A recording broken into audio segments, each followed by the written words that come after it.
ത്രിയേക ദൈവത്തിന് സ്തുതി.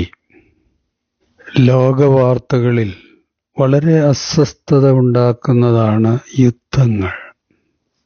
യുദ്ധങ്ങളിൽ ഭവനങ്ങളും കെട്ടിട സമുച്ചയങ്ങളുമൊക്കെ തകർന്നു വീഴുന്നതിനേക്കാൾ വളരെ ഭയാനകമാണ് നിരപരാധികളായ മനുഷ്യരുടെ ദുരന്തങ്ങളും അവരുടെ പ്രത്യാശയുടെ തകർച്ചയും.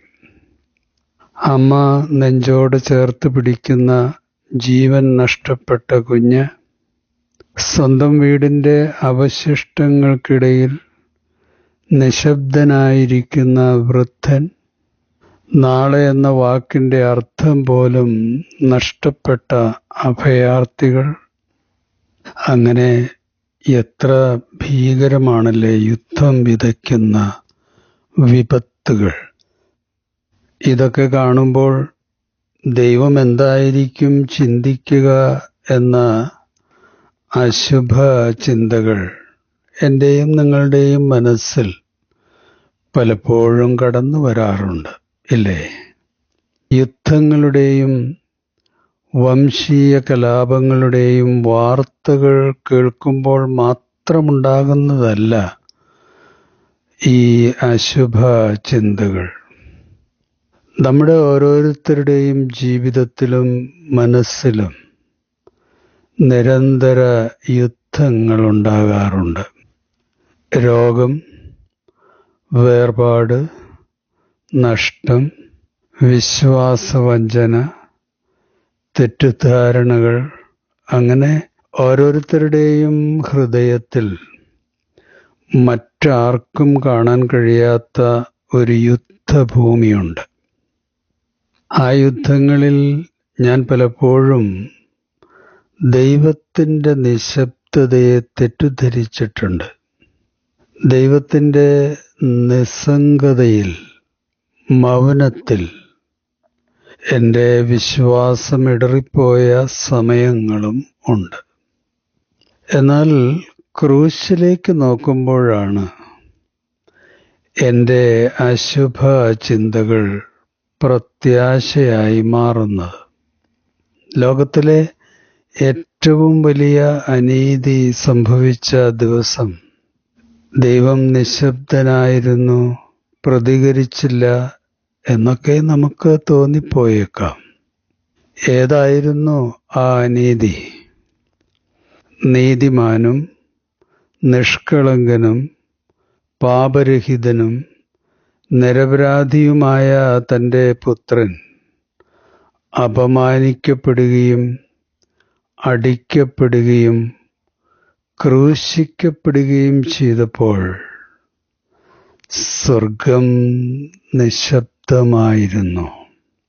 എന്നാൽ ആ നിശബ്ദത പിതാവിൻ്റെ തോൽവിയുടെ നിശബ്ദതയായിരുന്നില്ല. പിതാവിൻ്റെ രക്ഷാകര പ്രവർത്തനങ്ങളുടെ ആഴമായ മൗനവും നിശബ്ദതയുമായിരുന്നു. മനുഷ്യൻ നീതിമാന്റെ രക്തം ചിന്തിയപ്പോൾ ദൈവം മനുഷ്യവർഗത്തിൻ്റെ വീണ്ടെടുപ്പിൻ്റെ രക്ഷാകര പ്രവർത്തനങ്ങളിൽ വ്യാപൃതനായിരുന്നു. അതുകൊണ്ട് പ്രിയ സഹോദരങ്ങളെ, ദൈവത്തിൻ്റെ നിശബ്ദത, അവിടുത്തെ നിസ്സംഗതയും നിഷ്ക്രിയത്വവുമല്ല, നമ്മുടെ ബുദ്ധിക്ക് അളക്കുവാൻ കഴിയാത്ത നിത്യരക്ഷയുടെ വിസ്മയ പ്രവർത്തനങ്ങളുടെ ആഴമാണ് ദൈവത്തിൻ്റെ മൗനം.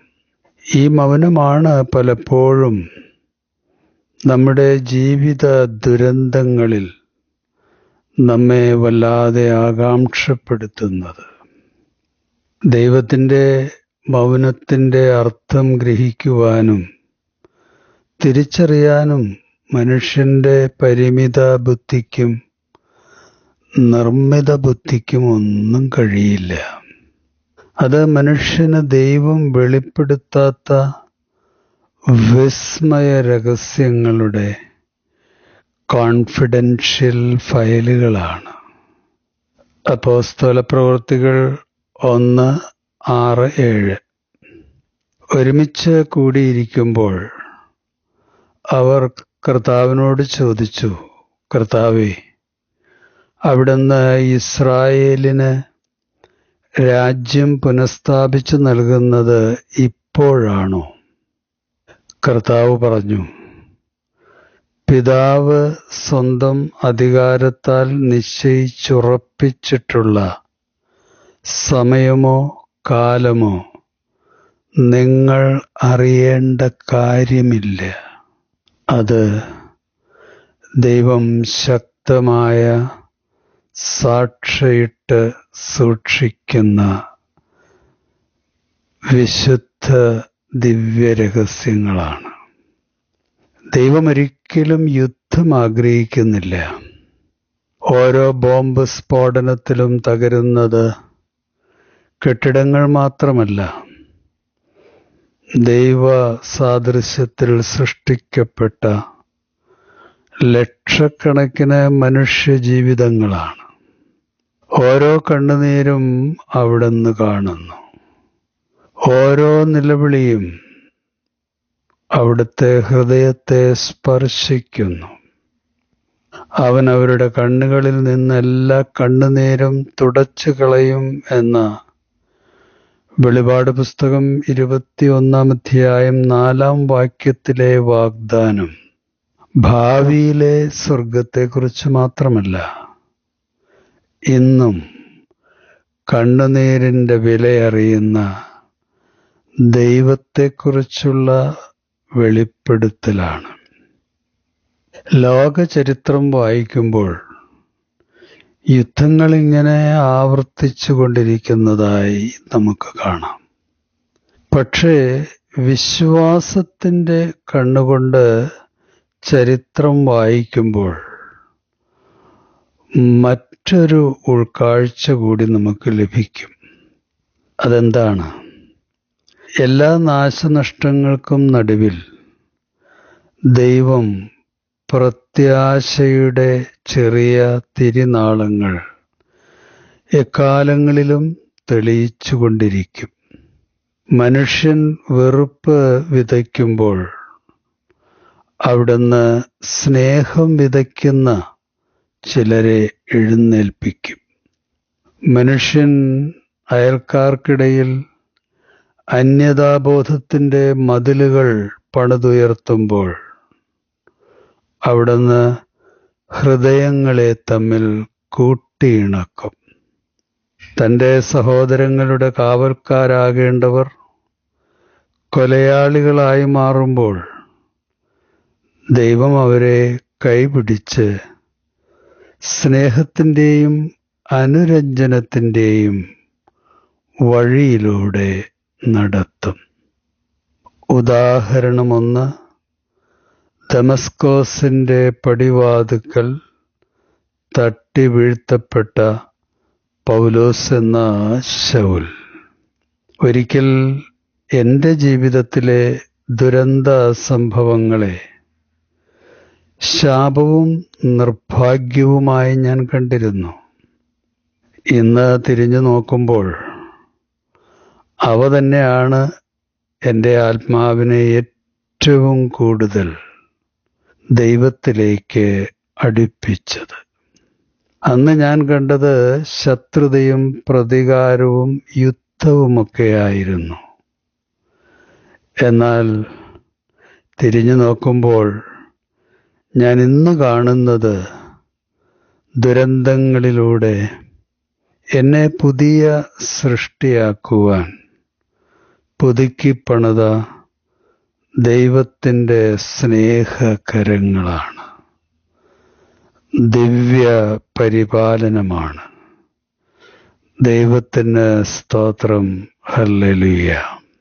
അതുകൊണ്ട് പ്രിയ സഹോദരങ്ങളെ, യുദ്ധങ്ങളെയും ജീവിത ദുരന്തങ്ങളെയും വിശ്വാസ കാഴ്ചപ്പാടിൽ കാണുവാൻ, നമ്മുടെ വിശ്വാസ കണ്ണ് തുറക്കുവാൻ ദൈവത്തോട് നമ്മൾ മുട്ടിപ്പായി പ്രാർത്ഥിക്കണം. കഷ്ടനഷ്ട ശോധനകളുടെ കാലങ്ങളിലേക്കാണ് നമ്മൾ ചുവടുവെച്ചുകൊണ്ടിരിക്കുന്നത്. ലോകത്തിലെ എല്ലാ യുദ്ധങ്ങളും അവസാനിക്കുന്ന ഒരു ദിവസം വരും. എന്നാൽ അതിനു മുമ്പ് ദൈവം മനുഷ്യഹൃദയങ്ങളിലെ യുദ്ധങ്ങൾ അവസാനിപ്പിക്കാൻ സദാ പ്രവർത്തിച്ചുകൊണ്ടിരിക്കുകയാണ്. അതെങ്ങനെയാണ്? ബലഹീനമായ ജഡവും ഒരുക്കമുള്ള ആത്മാവും തമ്മിലുള്ള സംഘട്ടനങ്ങൾ ഒരു വ്യക്തിയിൽ തുടരുമ്പോൾ അയാൾ കലാപകാരിയും പ്രതികാരദാഹിയും ആകും. മനസ്സിൽ അസമാധാനത്തിൻ്റെ ആന്തരിക വികാര കൊടുങ്കാറ്റുകൾ അടിക്കുന്ന മനുഷ്യന് ഒരിക്കലും മറ്റുള്ളവർക്ക് സമാധാനം നൽകാൻ കഴിയില്ല. അവർ എന്നും എപ്പോഴും എവിടെയും അസ്വസ്ഥതയുടെയും വിരുദ്ധതയുടെയും കൊടുങ്കാറ്റുകളായിത്തീരും. കാറ്റിനെയും കടലിനെയും ശാസിച്ച് ശാന്തമാക്കുന്ന കർത്താവിന് മാത്രമേ അവരിൽ സമാധാനവും സ്നേഹവും ശാന്തിയുമൊക്കെ പുനഃസ്ഥാപിക്കുവാൻ കഴിയുകയുള്ളൂ. രാജ്യങ്ങളുടെ സന്ധി സംഭാഷണങ്ങളിൽ നിന്നും കരാറുകളിൽ നിന്നും ഒരിക്കലും ശാശ്വതമായ സമാധാനമുണ്ടാകില്ല. തികച്ചും താൽക്കാലികമായ സമാധാനങ്ങൾ മാത്രമാണ് ഉണ്ടാവുക. ദൈവത്തിന് കീഴടങ്ങുന്ന ഒരു ഹൃദയത്തിലാണ് സമാധാനം ജനിക്കുന്നത്. അങ്ങനെയുള്ളവർ അനുഗ്രഹിക്കപ്പെട്ടവരും അനുഗ്രഹ വിഷയവും ആയിരിക്കും. യുദ്ധത്തിൻ്റെയും നിരപരാധികളുടെ രക്തപ്പുഴ ഒഴുകുന്നതിൻ്റെയും വാർത്തകൾ മാധ്യമങ്ങളിൽ വീണ്ടും വീണ്ടും പ്രത്യക്ഷപ്പെട്ടുകൊണ്ടിരിക്കും. എന്നാൽ അത് കണ്ട് ദൈവമക്കൾ ആകുലപ്പെടരുതെന്നാണ് നമ്മുടെ കർത്താവിൻ്റെ സാന്ത്വന വാക്കുകൾ. പ്രത്യാശ നഷ്ടപ്പെടുവാനും വിശ്വാസത്തിൽ ഇടറിപ്പോകാതിരിക്കുവാനും നമ്മൾ നിരന്തരം പ്രാർത്ഥിച്ചുകൊണ്ടിരിക്കണം. ചരിത്രത്തിൻ്റെ അവസാന വാക്ക് ഒരിക്കലും യുദ്ധത്തിൻ്റേതല്ല, സമാധാനപ്രഭു എന്നറിയപ്പെടുന്ന നമ്മുടെ യേശു കർത്താവിൻ്റേതാണ്. യെശയ്യാ പ്രവചനം 9:6. നമുക്ക് ഒരു ശിശു ജനിച്ചിരിക്കുന്നു, നമുക്ക് ഒരു പുത്രൻ നൽകപ്പെട്ടിരിക്കുന്നു, ആധിപത്യം അവൻ്റെ ചുമലിലായിരിക്കും. വിസ്മയനീയമായ ഉപദേഷ്ടാവ്, ശക്തനായ ദൈവം, നിത്യനായ പിതാവ്, സമാധാനത്തിൻ്റെ രാജാവ് എന്ന് അവൻ വിളിക്കപ്പെടും. യുദ്ധങ്ങളെയും യുദ്ധശ്രുതികളെയും കുറിച്ച് കേൾക്കുമ്പോൾ ദൈവമക്കൾ ചഞ്ചലപ്പെടരുത്. ദൈവത്തിലും ദൈവത്തിൻ്റെ വിസ്മയ വചനത്തിലും മനസ്സുറപ്പിച്ച് ധൈര്യപ്പെടണം. യുദ്ധങ്ങളുടെ നടുവിലും മനുഷ്യനെ കൈവിടാത്ത ദൈവ സ്നേഹത്തിന് ഭക്തിയാദരവുകളോടെ സ്തുതിയും സ്തോത്രവും കരേറ്റണം. ലോകത്തിൽ യുദ്ധം അവസാനിക്കുന്ന ദിവസം വരുന്നതുവരെ ദൈവം തൻ്റെ മക്കളെ സമാധാനത്തിൻ്റെ ഉപകരണങ്ങളാക്കിക്കൊണ്ടിരിക്കും. ലോകത്തെ മുഴുവൻ മാറ്റാൻ നിസ്സാരനായ എനിക്ക് കഴിയില്ല. പക്ഷേ എൻ്റെ ഭവനത്തിലും എൻ്റെ സഭയിലും എൻ്റെ ഹൃദയത്തിലും സമാധാനത്തിൻ്റെ ഒരു വാതിൽ ദൈവ കൃപയാൽ തുറക്കാൻ എനിക്ക് കഴിയും, നിങ്ങൾക്കും കഴിയും. അതിന് കർത്താവും രക്ഷിതാവുമായ ക്രിസ്തുയേശുവിൻ്റെ വിസ്മയ കൃപാവരങ്ങൾ നമ്മൾ ഓരോരുത്തരോടും കൂടെ ഉണ്ടായിരിക്കട്ടെ. റോമലേഖനം 12:21. തിന്മയാൽ ജയിക്കപ്പെടാതെ നന്മ കൊണ്ട് തിന്മയെ ജയിക്കുവിൻ. ഈ വചനങ്ങളാൽ ദൈവം നമ്മെ അനുഗ്രഹിക്കട്ടെ. ശുഭാശംസകളോടെ എ പി ജോർജ് അച്ഛൻ.